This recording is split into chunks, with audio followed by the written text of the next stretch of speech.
This is the prayer of Santa Maria Goretti composed by Saint John Paul II. Child of God, you who at an early age knew life's harshness and toil, its sorrows and brief joys, you who were poor and orphan, who love your neighbor tirelessly, making yourself a humble and attentive servant, you who were kind and good without pride, who loved love above everything else, you who shed your blood so as not to betray the Lord, you who forgave your murderer, wishing him in paradise, intercede and pray for us to the Father, so that we may consent to his holy will for us. You who are God's friend and see him face to face, obtain from him the grace we are seeking from you. We thank you, Marieta, for the love of God and neighbor that you have already sown in our hearts. Amen. Santa Maria Goretti, pray for us. Please all stand.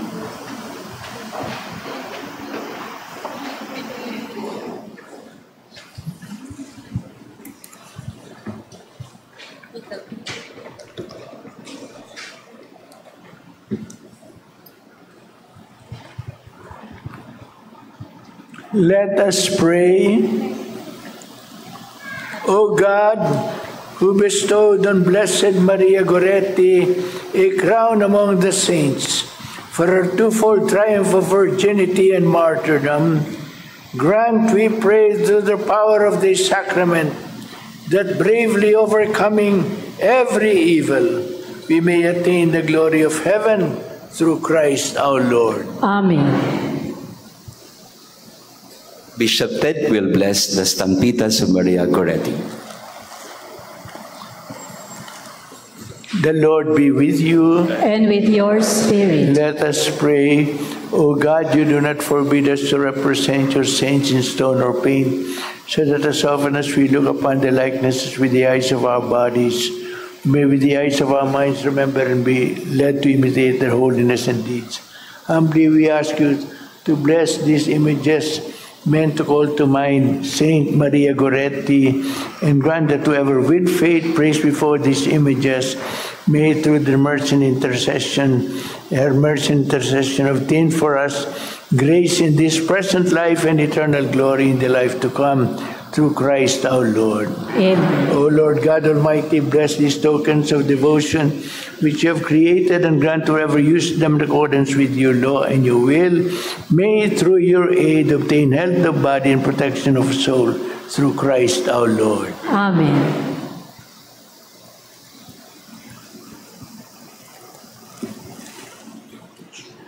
Let us be seated for a moment. Yan. Magandang umaga. Happy Fiesta, everybody. Magandang Happy Fiesta. Palakpakan natin ang Panginoon at si Santa Maria Goretti, ang ating patron. Unang-una, ang ating pagpapasalamat sa ating presider, kay Bishop Teodoro Bacani Jr. Sino po ang mga ka-age ni Bishop dito? Yan. Bishop, nung nasa Paco po kayo, ang dami nyo ritong mga andito nag-aabang po sa inyo, mga ka-generation nyo raw sila nung nasa Paco pa ho kayo. At hindi nyo na itatanong, kami po nung bata ako, lagi ho kaming nasa Paco nung 1980s kasi hinahabol namin si Bishop, no? Kami tsaka yung nanay ko. Kung ano si Father Dave ngayon na hinahabol nyo kung nasaan, ganun si Bishop Ted nung nasa Paco, no? Napakaraming mga tao ang pumupunta kung saan-saang dako at para makinig sa kanyang 45 minutes na sermon. Pero yeah, Bishop Ted, welcome back to Paco. No? Dito po kayo dati na sa Paco at we are happy to welcome you back. Palakpakan natin ulit si Bishop Ted. Taas nga ang kamay dito ng mga nakita si Bishop Ted nung nasa Paco pa siya. Dito yung mga taga-Paco dito. Yan, maraming mga taga-Paco. Yan, at yung family din ni Bishop Ted yata nandito, yung kanyang kapatid. I don't know if they are here. So, kanina po, nag-bless si Bishop Ted ng Stampita of Santa Maria Goretti. Kwento ko lang po ang background ng Stampita na Santa Maria Goretti. In the process of the canonization of Santa Maria Goretti way back in 1950 and even before that, naghihintay po sila ng miracle of Santa Maria Goretti. At ang isa pong miracle that led to her canonization is through a stampita. So nung pong nasa proseso ng canonization, nagpamigay po sila ng mga stampita of Santa Maria Goretti, asking the Lord for the canonization of Santa Maria Goretti. May isa pong babae na yung kanyang asawa ay nadaganan ng malaking bato habang nasa construction. Nadurog yung paa noong kanyang asawa. Dinala sa ospital, nilagyan ng cast para i-ready for amputation. I-amputate na kasi nadurog po yung paa. Yung ginawa po nung asawa ay kinuha po yung stampita ni Santa Maria Goretti at nilagay po doon sa paa nung nadurog na paa nung kanyang asawa. Nung tinanggal po nila yung cast, yung durog na paa ay buo na at walang bali yung kanyang paa. At dahil po doon, yun po yung isa sa mga miracles that led to the canonization of Santa Maria Goretti. Again, ang stampita po ni Maria Goretti, hindi po yan magic or amulet or agimat, hindi po. Ang paliwanag po, noong panahon na yun, ni Pope Pius XII. Si Pope Pius XII po ang nag-declare kay Maria Goretti na maging santa. At kaya po, si Cardinal Sin at si Monsignor Rostino Ortiz, yung nagtayo po ng Pius with Cardinal Santos, pinili po nila na ang simbahan sa loob ng Pius at parokya ay Santa Maria Goretti. Kasi si Pius XII po, yung Santo Papa at that time, was a great devotee of Santa Maria Goretti. At nung ikakanonize na niya si Santa Maria Goretti, hindi kinaya sa loob ng St. Peter's Basilica. If you've been to St. Peter's Basilica, napakalaking simbahan po niyan. Siguro 20 Maria Goretti Church pwedeng magkasya sa loob ng St. Peter's Basilica. Pero hindi po nagkasya ang mga tao. Kaya sabi ni Pope Pius XII, doon tayo sa St. Peter's Square. Sa labas tayo kasi hindi kasya tayo sa loob ng simbahan. 500,000. First time na nag-canonize ang Santo Papa sa labas ng St. Peter's Basilica at first time na 500,000, close to 1 million ang nag-attend ng canonization ni Santa Maria Goretti. At sabi nga ni Bishop, nandun si Alessandro, yung pumatay sa kanya, at nandun din yung nanay niya in her canonization in June 24, 1950. Ang isa pong miracle of Santa Maria Goretti was the stampita that led to her canonization. So, dito po ngayon sa piyesta natin, we have a little surprise for you. Ito pong stampita ni Santa Maria Goretti at yung prayer sa likod ni St. John Paul II ay nilagyan po natin ng a piece of the third-class relic of Santa Maria Goretti. Meron po dyan sa natanggap po ninyong mga stampita, may maliit na cloth. Yan po yung cloth natin na ipinahid po natin sa first-class relic. Ang relic po ni Santa Maria Goretti na nasa atin ay yung kanyang bone. A first-class relic, yung kanyang bone. Sabi nga ni Bishop, siya po ay nung una ay hindi po nag-decompose sa kanyang katawan. She was incorruptible. Up to this day, yung kanyang bone ay hindi pa ho nakokorrupt. So, ito pong first-class relic natin ay yung pong galing sa bone ni Maria Goretti. At inilagay po natin ang mga telang ito sa first-class relic and it has become a third-class relic. Yan. Again, do not get me wrong. It is not an amulet or an agimat. No. Maria Goretti is teaching us to have faith in the Lord. No? Kaya po pwede po natin na itong stampitan na ito, ilagay po sa kung saan ang may sakit. No? Saan ang may sakit. Kasi yun po yung ginawa nung babae sa kanyang asawa. Inilagay sa paa at na-heal yung paa nung kanyang asawa noong canonization ni Santa Maria. So, we are giving you this stampita and please, ipagdasal po ninyo ang mga may sakit. At tinuturo po sa atin ni Santa Maria Goretti na before physical healing, there must be emotional, spiritual healing first. Kaya nga siya po ang Saint of Mercy, Little Saint of Great Mercy.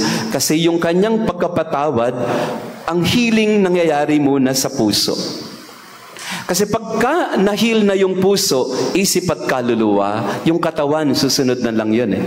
Kahit hindi man humahil ang katawan, pero pagka na-heal ang puso, kalooban at isip at ating kaluluwa, it doesn't matter anymore whether physical healing follows.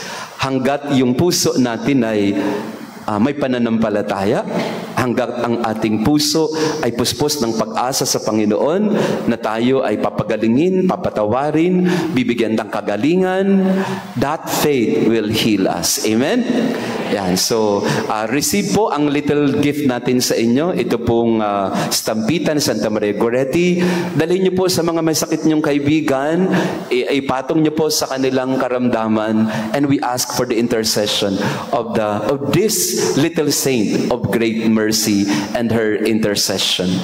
Yung mga bulaklak naman po, yung flowers of pardon na tinatawag natin, na kwento na ni Bishop kanina, no, ng si Alessandro, yung pumatay sa kanya, binisita ni Santa Maria Goretti sa kanyang kulungan in a dream. Yan. So, si Santa Maria Goretti po ay nagbigay ng bulaklak kay Alessandro. 14 na bulaklak, 14 flowers, connecting and symbolizing the 14 stab wounds that he gave to Maria Goretti. At isa-isa binigay ni Santa Maria Goretti yung 14 na bulaklak kay Alessandro bilang tanda ng kanyang pagkapatawad for restoration and healing of Alessandro. At nakwento ni Bishop, Alessandro is now on his way to being beatified also kasi na-convert siya because of the forgiveness of Santa Maria Goretti.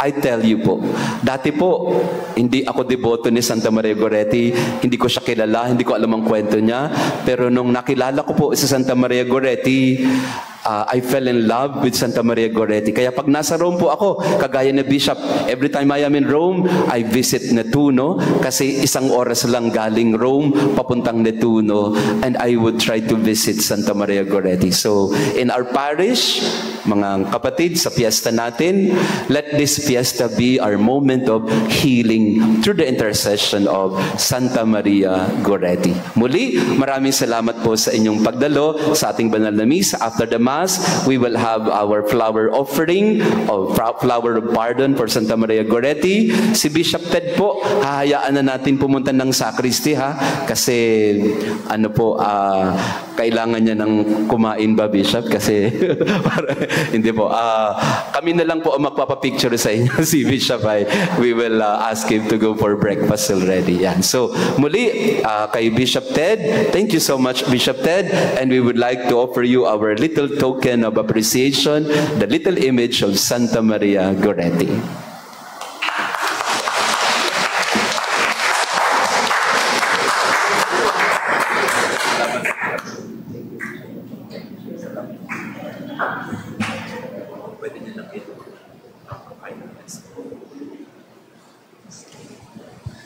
Salamat din po, Father Jason, sa paganyayaan niyo sa akin. At ngayon, kaming tatlo ni na Father Jason, Father Mark at ako ang magbibendisyon sa inyo. Please all stand. The Lord be with you. And with your spirit. May Almighty God bless you, the Father, and the Son, and the Holy Spirit. Amen. The Mass is ended. Go in peace and trust yourself to Jesus, to whom you belong. Thanks be to God.